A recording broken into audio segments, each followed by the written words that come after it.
The gloves hit my boots before the burgers even stopped sizzling. Red MMA gloves, thrown hard, bouncing off the toe of my boot, landing in the grass between us while half the neighborhood stood frozen with paper plates in their hands. "Pick them up," my brother-in-law said, loud enough for every family on that lawn to hear. "Put them on, or I promise you, I'll put you in a hospital bed, right here in front of your kid." His father laughed. Actually laughed. Deep, comfortable. The laugh of a man who believed his money was the law on this street. My daughter stood at the edge of the lawn, 10 years old, holding a cup of lemonade she'd forgotten she was holding. And me? I didn't move. I didn't raise my voice. I looked down at those gloves the way you look at a math problem you solved a long, long time ago. Because here's what none of them knew. Overseas, strangers took bullets for me. Back home, my own in-laws were the ones aiming the knife. And cornering a man who spent 12 years as a special operations assessor isn't a flex. It's a death sentence for everything they built. Before I tell you how 90 seconds on a picnic lawn ended a $28 million empire, hit that like button, but only if this story hits home for you. And drop your city and your local time in the comments below. I read every single one.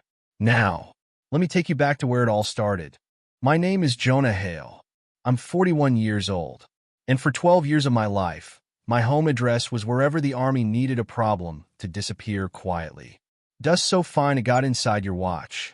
Forward operating bases where the coffee tasted like diesel, and the nights were so black you learned to read men instead of maps. That was my actual job, by the way. Not kicking in doors, at least not usually. I was a security assessor for Special Forces. My work was reading people, reading rooms, walking into a compound, a warehouse, a supply chain, and finding the exact crack where everything would break before someone else found it first. 12 years of learning how threats move, how bullies telegraph, how empires fall from one loose bolt. And then I came home. The medals went into a fireproof lockbox in my closet, next to a folded flag and a photograph I don't talk about. I never hung any of it on a wall, because walls talk, and I wanted a quiet life. So when neighbors asked what I did, I gave them the cover story I'd give anyone. "Oh, I'm just an admin guy at the Department of Defense. Paperwork mostly, spreadsheets." And people would nod, and their eyes would slide right past me. And that was exactly how I liked it, because I only had one mission left in this life. Her name is Maya. She's 10. She likes purple bikes, fraction homework she pretends to hate, and washing my beat-up SUV on Saturdays with the radio on low. After everything I'd seen, I promised her mother, God rest her, that Maya would grow up somewhere peaceful. A quiet cul-de-sac outside Raleigh. A 3-bedroom fixer-upper I repaired with my own hands. A wooden fence I built board by board, one summer, while Maya handed me nails. That was the whole plan. Peace. That peace lasted exactly 4 months. It started at 6 in the morning on a Tuesday, with a sound my street had never made before. Air brakes. 3 moving trucks, then a 4th, then a matte black G-Wagon rolling behind them like a parade float, crawling down our little cul-de-sac at walking speed so everyone would have time to look. The house next to mine had been empty for a year. The biggest lot on the street, a builder's show home that never sold. Now it had buyers. The Voss family. Harlan Voss. Regional freight and warehousing. The kind of man whose company name is painted on trucks you've driven past 100 times without noticing. He stepped out of that G-Wagon in a golf shirt that cost more than my mortgage payment, put his hands on his hips, and surveyed the street like he was deciding whether to keep it. For 2 straight days, the furniture theater went on. White-gloved movers carrying marble tables. A piano nobody in that family would ever play. And, I'm not making this up, palm trees. 2 full-grown palm trees, craned into a North Carolina backyard where they had no business surviving because Harlan Voss did not care what belonged. He cared what impressed. On day 3, I met the son-in-law, Derek Voss, 26, trapped so swollen his neck had given up. He came out shirtless to the property line, dragging a 100-pound heavy bag, and chained it to a steel post he'd sunk 2 feet from our shared fence. My fence, the one I built. And then he started hitting it. Every impact thudded through the fence posts, through the ground, into my kitchen wall. My coffee rippled in its mug like that scene in the dinosaur movie. Maya looked up from her cereal. Is that going to happen every day, Dad? Probably, I said. And I sipped my coffee, and I watched him through the window over the sink. Here's the thing about 12 years of assessment work. You don't turn it off. It runs in the background like a fridge hum. So while Derek Voss beat that bag and checked his own reflection in the patio glass between combinations, my brain quietly opened a file on him. Open guard. Drops his right hand every time he throws the left hook. Flat feet. All his power planted. None of it mobile. Center line exposed like a hallway with the lights on. Gasses out at 90 seconds and starts admiring himself to recover. Amateur. Dangerous to normal people. Cardio of a show muscle. I closed the file, washed my mug, and went to work. That same week, Harlan did his first crawl by. He rolled the G-Wagon past my driveway at 2 miles an hour, window down, sunglasses on, and looked at my life the way a health inspector looks at a gas station sandwich. The chipped paint on my SUV. Maya's purple bike on its side in the yard. My hand-built fence. He didn't say a word. He didn't have to. The scan said everything. How did people like you get onto a street with people like us? 2 worlds now. One wooden fence between them. A fence I built by hand, and they had no idea what was standing on my side of it. Now, here's the part that still tastes like metal when I say it out loud. Derek Voss isn't just my neighbor's son. He's my brother-in-law. Because 2 years ago, my little sister Claire married into the Voss family. That's the whole reason Harlan bought the house next to mine. He liked the idea of consolidating the street, keeping what he called the family footprint together. Claire and I grew up with nothing. Single mom, 2 jobs, 1 bus pass between us. I used to walk her to the bus stop and she'd squeeze my hand twice, our old signal. Twice meant, I've got you. I want you to hold on to that detail. Because it matters later. The first week after the move, Claire came over. She didn't knock. She walked into my kitchen like it was a public restroom, set her handbag on my table like she was planting a flag, and looked around at my house the way her father-in-law had looked at my driveway. For 20 minutes, she gave me the renovation monologue. The heated Italian floors. The marble they'd flown in from a quarry she couldn't pronounce. The bathroom that cost more than my truck. Each sentence tossed out light and casual, like little grenades with the pins already pulled. And the whole time, her eyes were doing inventory. My thrift store curtains. The chip counter I kept meaning to refinish. Maya's crayon drawings taped to the fridge. Then she set down her coffee, my coffee, in my mug, and said the sentence she'd clearly rehearsed in the car. You know, Jonah, that little government paycheck isn't doing you any favors. You could try harder. For Maya's sake, at least. For Maya's sake. Here's what they teach you in my old line of work, and I'll give it to you for free. When someone tests you, your body answers before your mouth does. So I gave my body the order first. For second inhale. For second hold. For second exhale. The box. My heart rate stayed at 62. I know, because the cheap watch on my wrist tracked it. I turned to the sink and started washing dishes. Slow. Steady. Not one flinch. Thanks for stopping by, Claire. She left annoyed. People like that are always annoyed when the wound doesn't bleed on schedule. And the smell of her perfume hung in my kitchen for an hour. That bottle, I happen to know, cost more than my monthly grocery budget. I stood there drying a plate my late wife picked out, and I let one thought pass through, just once. Blood should mean something. It already didn't. Over the next month, Derek Voss became something our street had never had before, a tumor. Small at first, then pressing on everything.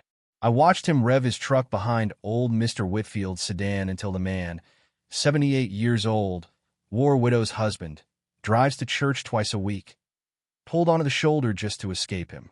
I watched him send kids scattering off the sidewalk because he jogged 4 across it with his gym buddies and yielded to no one. I watched him kick a garden hose out of his way, so hard it tore the sprinkler head out of the Delgados lawn. Nobody said anything. That's the thing about money on a quiet street. It buys silence in bulk. Me? I did what I was trained to do. I watched. From my porch with coffee, the way I used to watch a valley from a rooftop. You track patterns. Times. Triggers. Escalation curve. Derek's pattern was simple. He tested everyone once, marked who folded, and pushed harder on the folders.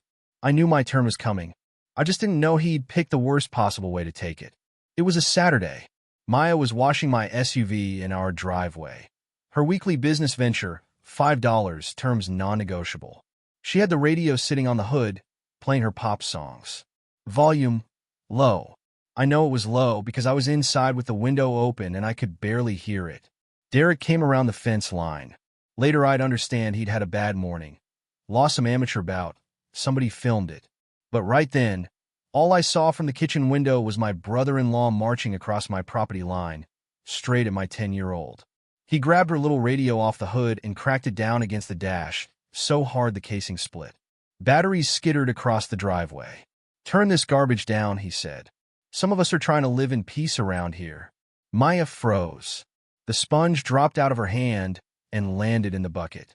That sound, that soft, wet, tiny sound, is the one I still hear. I want to be honest with you about what happened inside my body, because this is the part people get wrong about men like me. There was no slow burn, no counting to 10. I went from kitchen calm to fully operational in under 1 second. Door, porch steps, driveway, hands loose at my sides, weight on the balls of my feet. 20 years of training, doing the walking while my mind did the math. And then I stopped, 6 feet away, and used the flattest voice I own. The briefing voice. "Don't touch my property. Don't ever come near my daughter. We clear?" Derek looked me up and down and found nothing worth respecting, a middle-aged guy in a flannel shirt with gray in his beard. He stepped in close enough that I could smell the pre-workout on his breath. "Or what, old man? You gonna report me to your little office? Washed-up government clerk on a pathetic military pension. I bench more than you make in a month. Here's a protocol I've lived by my whole career. Before you remove all of a man's doors, you offer him one to walk through. It's not mercy. It's paperwork. It means whatever happens next is a decision he made. Walk back to your side of the fence, Derek," I said. "That's the whole ask." He smirked, held eye contact, stepped backward onto his lawn slowly, like it was his idea, and pointed at Maya. "Keep it down over here." And he was gone. I knelt down and held my daughter until the shaking stopped. Both of ours, if I'm honest. Hers from fear. Mine from the effort of staying in the sheath. That night, after she fell asleep, I sat at the kitchen table and did something I hadn't done since I left the service. I opened the file on Derek Voss again, and I moved him from background noise to a different column. Active target list. 2 weeks later, Derek won something. 3rd place, some regional semi-contact tournament. The kind where headgear is mandatory and half the bracket doesn't show up. Harlan Voss threw a party for it like his boy had won a world title. Outdoor speakers. Catered barbecue. A banner. An actual banner. Printed. Hung between the palm trees. "Champion lives here." That same afternoon, Maya had 2 friends from her study group over at our picnic table. 3 10-year-olds with flashcards and juice boxes, quizzing each other on state capitals while the bass from next door rattled our windows. I was on the porch, keeping half an eye on things, when Derek decided to give the party a show. He came to the property line and started shadowboxing along it, huffing, snorting, throwing combinations at the air, drifting closer and closer to our side. And then he kicked my lilac bush. I need you to understand about that lilac. I planted it the spring Maya was born. Her mother watered it the last summer she was alive. It had survived frost, drought, and one very determined groundhog. It did not survive Derek Voss showing off for his father's caterers. He snapped the main stem with a lazy roundhouse and laughed at how the branches flew. My phone buzzed. A text. From Maya, sitting 40 feet away, too scared to raise her voice. "Dad, he's scaring us." I walked down the porch steps and across the lawn, and I kept my voice at kitchen volume. "Derek, there are kids at this table. Take the show back to your party." That's all I said. I promise you, that is all I said. But some men can't process a quiet correction in front of an audience. It short-circuits something.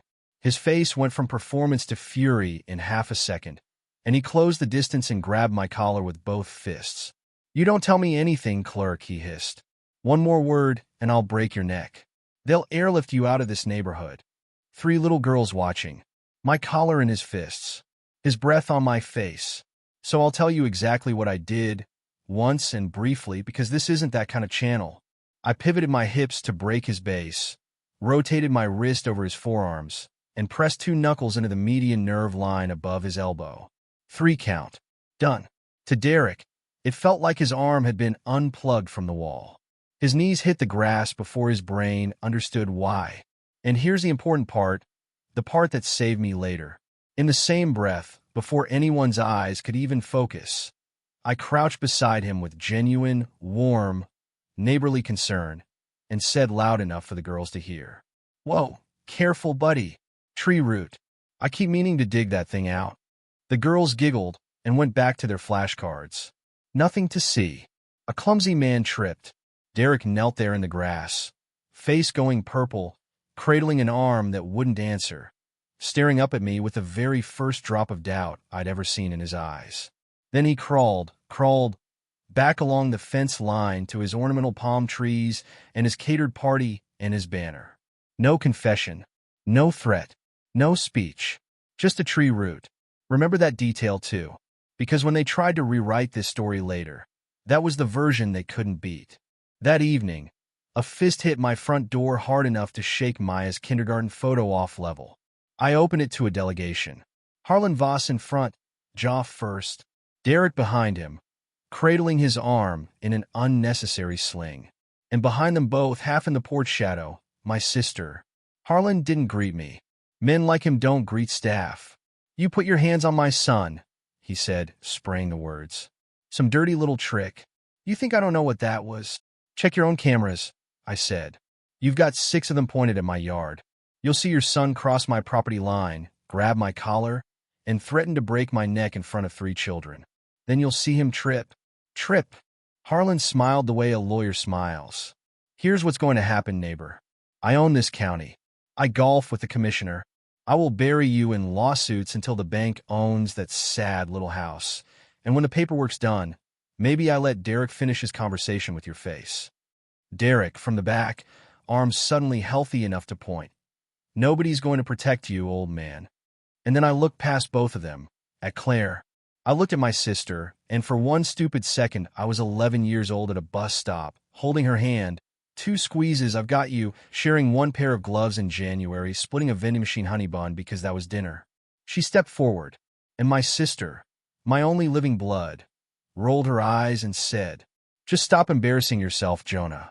This whole bitter act because we're rich now and you're this. It's jealousy. It's sad. Apologize to Derek, and maybe Harlan lets you keep the house." I've been ambushed before. Real ones. I've had a vehicle flip with me inside it. I can tell you the body has a setting for when the damage is too deep to feel right away. It doesn't burn. It goes to ash. Cold gray, quiet ash. That's what happened in my chest, standing in my own doorway, watching my sister co-sign my destruction to protect her marble floors. I didn't argue. There was no one left on that porch to argue with. The people out there had stopped being family the way a word stops meaning anything if you say it wrong enough times. I just nodded, once the way you acknowledge received intel. Then I closed the door, gently, and turned the deadbolt. And that sound, that clean metal clack, hit like a rifle bolt going home. Inside, Maya was at the kitchen table pretending she hadn't heard everything, staring hard at her long division homework. I sat down next to her, picked up a pencil. "Okay," I said. "Where were we?" "Remainders." And I want you to notice one thing about that moment, because it's the whole story in one image. My hand did not shake. Family had stopped being a word that meant loyalty. Fine. I'd worked with worse intel than that. Let me pause for one breath. If your own family has ever sided with the richer bully against you, hit like and tell me in one word what you'd have done standing at that door. Walk or end it. I'm genuinely curious how many of you would have made it further than I did without breaking. Because what came next, nobody on that street was ready for. Labor Day. Our street does one thing right every year, and it's this picnic. Folding tables end to end down the Hendersons' lawn. Mr. Whitfield's famous smoked brisket. A sprinkler going for the little kids. Paper lantern strung between porches for later. Somebody's dog stealing hot dogs with total impunity. Maya was running the lemonade stand with her study group friends. 50 cents a cup, all proceeds going, and I quote, to the Getting a Dog Fund. I was at the grill, flipping burgers, wearing a jacket even though it was warm. Old habit. Layers red as soft. Soft keeps things quiet. For 1 hour, it was the neighborhood I'd promised her mother. They came in formation. I remember thinking that exact word. Harlan in front, golf shirt, drink already in hand. Derek at his shoulder in a tank top, arm miraculously healed, with 2 gym buddies flanking like cheap security. Claire trailing behind, sunglasses on, in a dress that could have paid our street's property taxes. They didn't walk around the party. They walked through it. Mrs. Okafor, 81, aluminum walker, had to shuffle herself off the path onto the curb grass to let them pass. Nobody in that pack even slowed down. Someone turned the music down. Then someone turned it off. You know that silence. The whole street felt it at once. The barometric drop before weather. Derek peeled off from the pack and came straight at the grill. At me. And from somewhere, his waistband, his buddy's bag, I honestly don't know, out came the red MMA gloves. He held them up over his head like a tidal belt, turned a slow circle so the whole picnic could see, and then threw them at my feet. They bounced off my boot, landed in the grass, and we're back where this story started. Pick them up, he announced.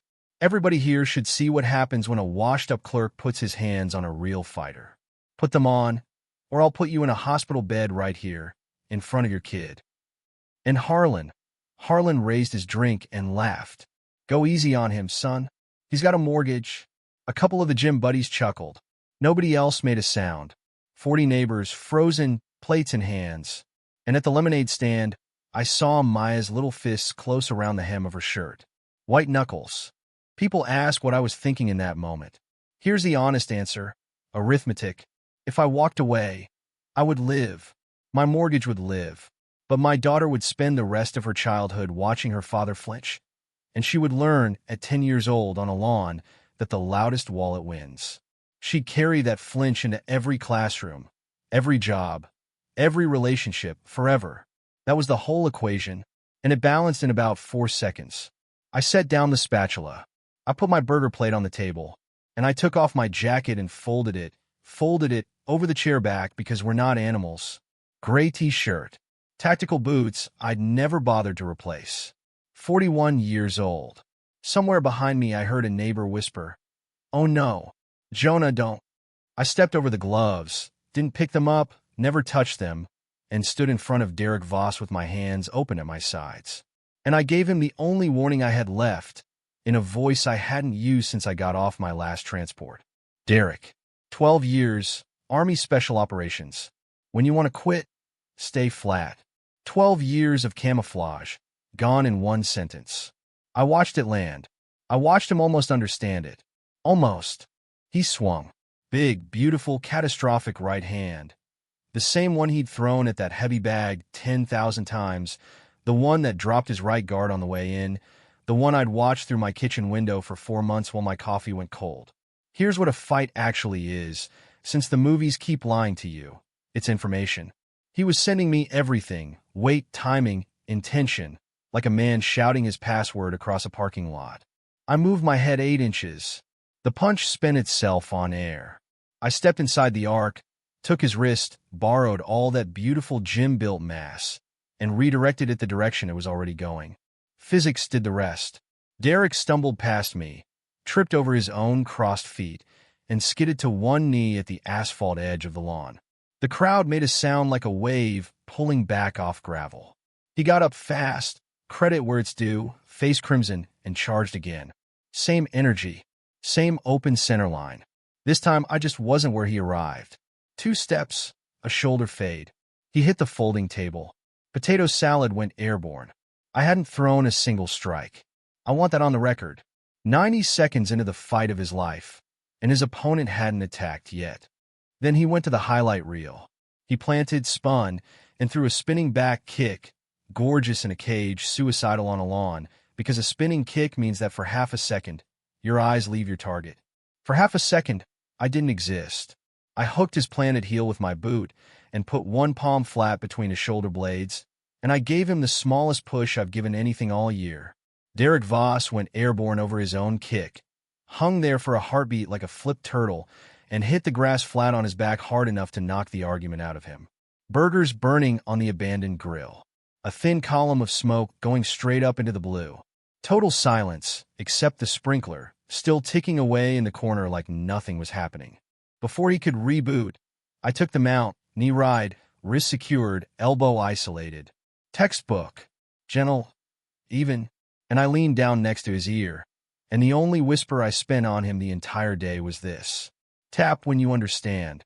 He struggled for 5 seconds, turned a shade of purple I'd seen once before, by the ornamental palms, cradling a dead arm. His gym buddies took one synchronized step forward, and 40 neighbors took one synchronized step forward too, phones already up. The buddies reconsidered their careers. And then it came. Tap, tap, tap. 3 little taps on my forearm, in front of the entire street his family thought they'd bought.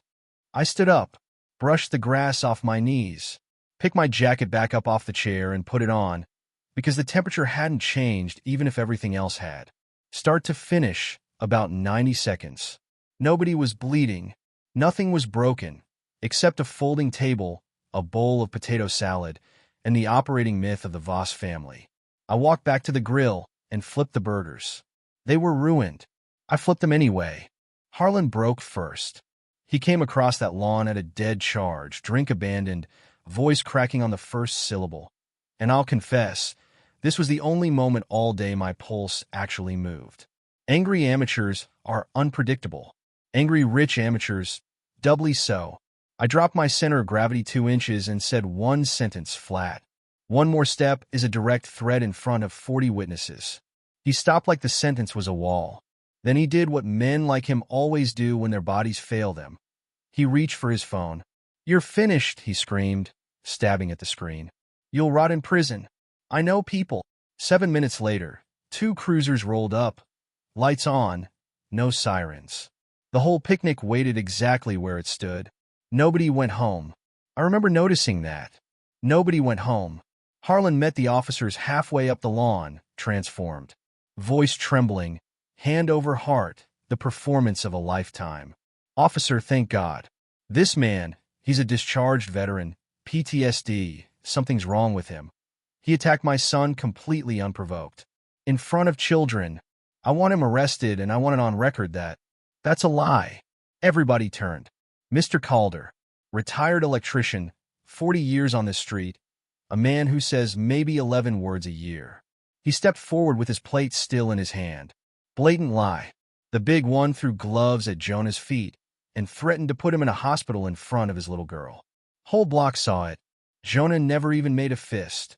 And then a teenager, the Delgado's kid, cracked phone screen, braces, held up his phone. I got all of it. From the gloves. The officer watched that screen for about 12 seconds. I watched his jaw set at the exact moment Derek's voice said hospital bed and in front of your kid. He handed the phone back, turned to Harlan, and said the most beautiful sentence spoken aloud that summer. "Sir, take your son home, or we can keep going, and he leaves in cuffs. Your choice." The Voss family walked back across the street in front of everyone. Slower than they'd arrived, single file, no formation. And at the property line, Harlan turned, found my eyes, and growled his exit line. "I'll find out where you work, clerk. I'll make one phone call and end your little career." Of everything that man ever said to me, that was my favorite, because I welcomed his final mistake. Here's what Harlan Voss did that week, reconstructed later from what came out in the fallout. First, he hired a private investigator. A cheap one, which tells you everything, because a man worth that much going discount on intelligence is a man who's never actually been in a real fight. The PI ran my name and hit a wall. Not an empty file, worse. A door with no handle. Employment, Department of Defense. Role, administrative. Everything else, not available at this level of inquiry. A smarter man would have read that silence correctly and gone very, very quiet. Harlan read it as a locked filing cabinet he could kick open with money. See, what I haven't told you, what I never told anyone on that street, is what my boring admin job actually was. When I left active service, the government didn't want to lose 12 years of assessment instinct. So they moved me to the other side of the desk. Defense contracting. Security review. When a private company wants to move military cargo, run defense warehousing, touch anything the department cares about. Someone like me reads their entire life first and signs a recommendation. And Voss Corridor Logistics, Harlan's crown jewel, his legacy company, had spent 2 years and a small fortune chasing a $28 million Department of Defense freight and warehousing contract. That bid packet was sitting on my desk. It had been sitting on my desk since spring. His name, his financials, his compliance history, all of it in a gray folder 11 inches from my coffee mug every single morning that man crawled his G-Wagon past my driveway. I never touched it unfairly. I want that absolutely clear. I didn't have to, because here's what ego does when you leave it alone. It files its own evidence. Harlan made his phone call.